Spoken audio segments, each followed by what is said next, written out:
so we're here in Cheile this afternoon in Limerick on a dull and dreary Friday. But listen, we're all bright and we're all positive today. I'm very fortunate to be joined by Claire, and the team have been very welcoming so far. So I'd just like to introduce Cheile and Claire and let her take it from there. Thank you.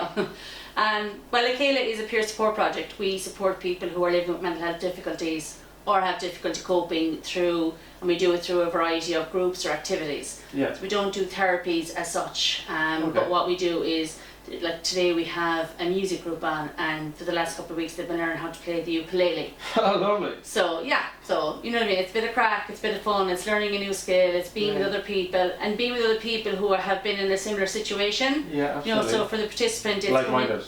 Yeah, exactly, but that stigma then isn't there as much because everyone is starting in the same boat. Believe me not, I was in Pat's hospital earlier this year to share some of the skills that I picked up. Yeah. I did pottery. Yes. 2 pieces sitting above in the house. Yeah. I've taught myself instruments. Yeah. I can see the value in learning new skills, gives that focus, gives that confidence, like-minded approach. Yeah. It's phenomenal. It is, yeah. And being with other people who get it, who get what it is to live with a mental illness or to have gone through a crisis. Correct. To have that sort of mutual understanding. You know what I mean? You only get it with other people who know what you've been through. Absolutely. And that there is a comfort and there's a camaraderie within that. You have a memory that you're sharing together. Exactly. And sometimes it's an unspoken support, but that people just get it. But people aren't aware of. Yeah, exactly. Yeah. But there is so much support there. Yes, it's a very pressing time in mental health, and we're getting a lot of driving support from that. Even yesterday, the next location we're going down to is Clonmel, where they've got Jigsaw. Yes. Literally just got the green light from that. Yeah. So, like, what we're trying to say is, like Cheile, for people that may be watching this internationally, it means in Irish, the Gaelic words, I suppose, really are to be together, like a group, like family, all those values that really emphasise that it's okay to be not okay. Yeah. And we've seen, I mean, like in the world of the internet now, and you know, usually most people are on some sort of social media, not everybody, but you will see, you know, the different images and the different memes that come up. Yeah. But one of the most that resonates with me is the one where I think it's like 2 little blobs, and one little blob is just looking really, really sad, and the other little blob doesn't try to do anything, just comes over and sits beside the little blob and is just there. Yeah. And people, that is actually, for me, is so powerful, because for so many people that's all they want. They don't need anybody to fix them. They might need support, they might need a bit of information, but sometimes, because living with a mental health issue or an illness is 24/7. Oh, it's unbelievable. You know, and counselling might be 1 hour a week it's only, if you can get it. As you said, an hour a week. An hour a week. Quick question to make a bit of fun of this, right? Have you seen the Emoji Movie? No. Right, so the main character in that is called Meh. So literally, no emotion, right? But it's all about psychology, right? In the sense of it, it's all about your emojis in your head. Yes. So it's all about like the positive, the happy, the angry, whatever. Like even the angry emoji literally just loses it. Sure, and blows fire on the head when he gets annoyed in a sense. It's like your time, boom. Yeah. But what I'm saying and why that's so important is that like his whole demeanour and his whole setup, we'll say, was that his parents actually lost their emotions. Okay. So what we heard yesterday through the school down in Killarney in St. Oliver's was Rory Darcy was actually saying that a lot of parents actually live their own anxiety through their children. And he could literally say, you could pull out, and sorry for sharing this, Rory, but you could literally pull out the child in the parent-teacher meeting and you literally see if you replace that word with the child's name to the parent's name. Yeah. And these things are perpetuated through the generations as well sometimes. Exactly, yeah. You know, absolutely. And you would find, I mean, if you want to look at it from, you know, that social science, you would find so many papers written about the link between parental anxiety or depression or anything, you know what I mean, that is it genetic, is it environment, because our mental health is made up, both positive and negative, is made up of what we are surrounded by. Correct. That includes our people, our environment, our social structures, everything. We're like sponges. Exactly. And sometimes, like even if, like say, if there are 5 things that we think say that make up a person as a whole, you know, say holistically, and if one of those is out of whack, if the other 4 are sort of kind of strong enough that, you know, they can support the other one, but if there's 3 or 4 things, like, 'cause if you think about it, if a young person whose parents are in a bad way, you know, maybe one has depression or whatever, and they're homeless and they don't have enough food, that is causing a real, you know... they can't even focus on theirs. Exactly, and that's going to cause trauma, and it has a knock-on effect in so many other aspects of that person's life that is going to have, you know, that will continue beyond like even into adulthood. We were out with Miriam Duffy the other day in the Crisis Center, She was sharing all the impact that the community has negatively from experiences like that. Yeah. She actually shared again that the level of pornography is down to the age of 5. Yeah, yeah. Like, it's really it is scary. alarming. Yeah. And I was blown away by that. Yeah. And thanks again, Miriam, for all of what you shared. But it's a case of, with even my knowledge this week, I didn't even realise that. Yeah, Think of the impact, it would say, with different things, mental health, rape, all these other things. Yeah. Like, we were with another lady with the school through the Stephen Lyon Foundation, Lottie, that basically her son, it's his 10th year anniversary. He was murdered 10 years ago. Wow. And like, you're talking to people, literally, she's gone off and done her own business, charity foundation. Yeah. And the one thing I love about that, as you mentioned, with the things that you carry, so like pillars in your life, the religious and spirituality pillar in your head, to use Hermitage Green's phrase again, heaven is a place in your head, that she carries the memory of Stephen with her. I carry the memory of all my ancestors with me every day. Because that's inspiration. You live their legacy with them. And it's a case of you don't forget that. But again, I was in a very difficult place. So places like Cheile are absolutely fundamental. Like, without these support pillars, Ireland would only fall away even further.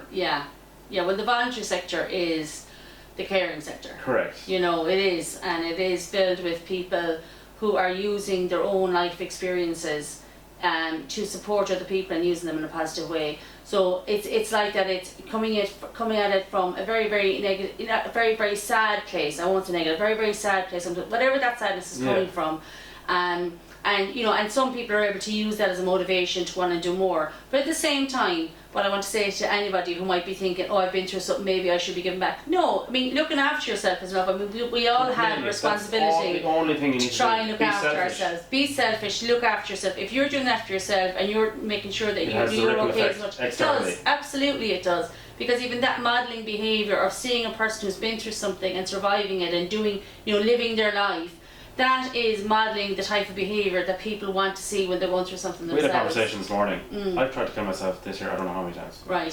And I'm sorry to hear that, but it didn't work. Yeah, exactly. But it was only a coping mechanism for me to get attention. Yes. I love that disruptor mentality when you're thinking, like, how do you raise awareness? Yes. That's the exact approach I'm thinking, is how do we light dynamite sticks and actually really get rid of that stigma? Yeah. So, like, it's a case of what my approach would be is, like, how can we use setups like Cheile to really be a launch pad for people to be supported. Like, so, like, what's the process of someone even finding out about Cheile? Like, how does someone go from the door, and what is the process like?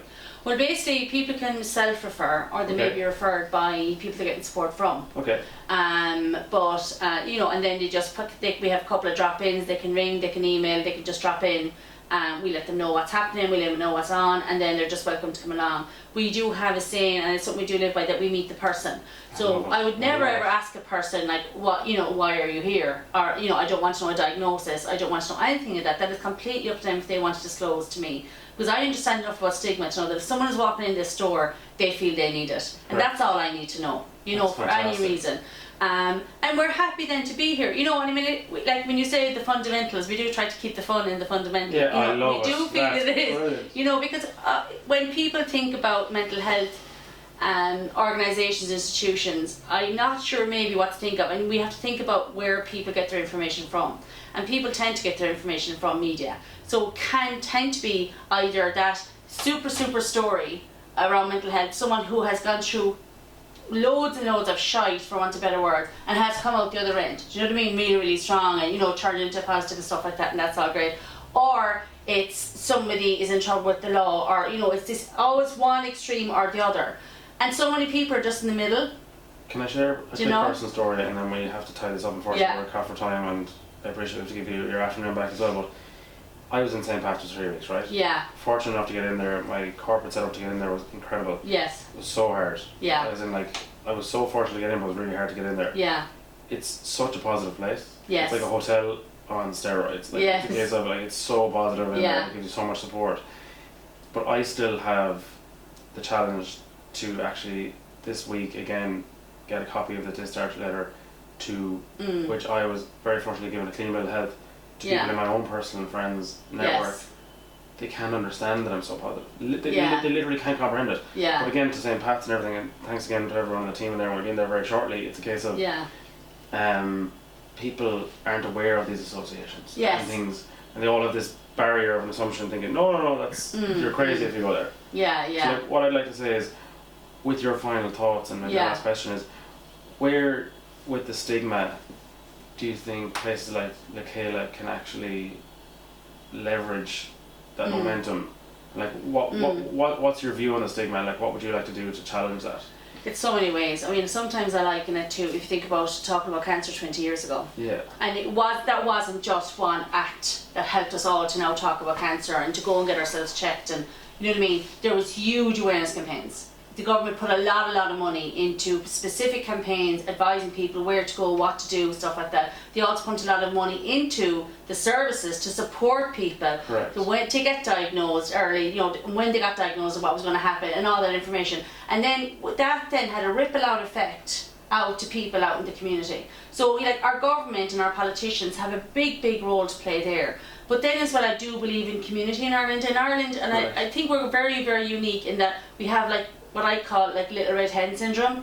It's like we just do it ourselves, you know. And I think that's why our voluntary sector is so strong, because people just go, do you know what? If you're not going to do it, I'm going to find out a way to do it. I'm sure any one of us here can think of at least a couple of organisations that were started by one person just going, do you know what? I'll just do it. You know what I mean? And so, you know, I mean, Ireland has a lot of things going on for it, and having that community part of it where people are going to go, I'm going to start changing the stigma. I'm going to start talking about who I am, what I've been through, where I am now and how I cope. I'm also going to encourage everyone else maybe to be a bit open, but then also our politicians, the people who control our society and put the funding into our society, also using their power and their strengths to promote that and to encourage people to get checked early, to get support when you need it, to, you know, all that sort of stuff much earlier, to encourage people not to wait until they're in a crisis. If you need a paracetamol for a headache, take it. Do you know what I mean? If you're feeling that my head is not right, don't wait until you feel, oh God, now it's actually affecting all of my life. I'm liking your energy. Go early. So I'm going to go with this one, right? Just to fire another question at you. James Brown is a mental health advocate in the Dublin situation with all of the mental health space. He's a politician from Wexford. I've been on his radar. I'm trying to leverage this to hit that 25 million that is still available for funding this year. Yes. So if you had an allocation, what does Cheile need? And if we could get something to help you, what would you want? Cheile has everything in place. And I know this is the same for so many other small organisations. We just need more funding so that we can have more people. Correct. You know, like we have 4 staff that are all part-time.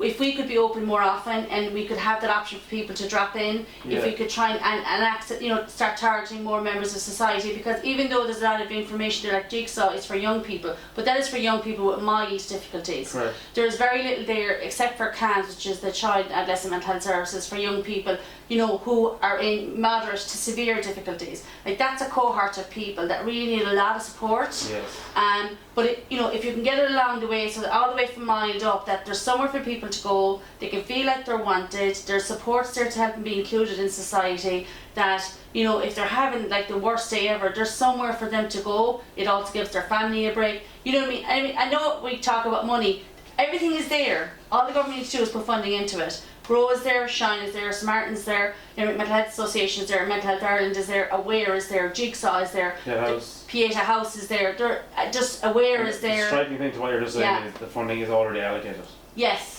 Yeah. So we literally just need to pivot that and get it to you. Yeah, exactly. In a dream situation. Exactly. But that is the movement that I'm trying to create. Yeah. Is to help people like you for all the work you're doing. Yeah. And on that note, I will say a massive thank you for your time. And hopefully we can spread some of the positivity that you're doing. Yeah. Use the lighthouse situation, raise awareness that you're here, and that people can come to you. And we're online, so anyone who's in the Limerick area who feels they could use our support, it's just limerickmentalhealth.ie. You'll find everything there, including when our classes and stuff are on, or when we have a drop in, if you just want to come in and get a bit of information. And you're very welcome to pop in just any time. And I heard you're a great one to sing a song. Is there any chance? Absolutely not. Listen, Claire, that would be my sister. Thank you so much. Very nice to meet you. Thank you very much.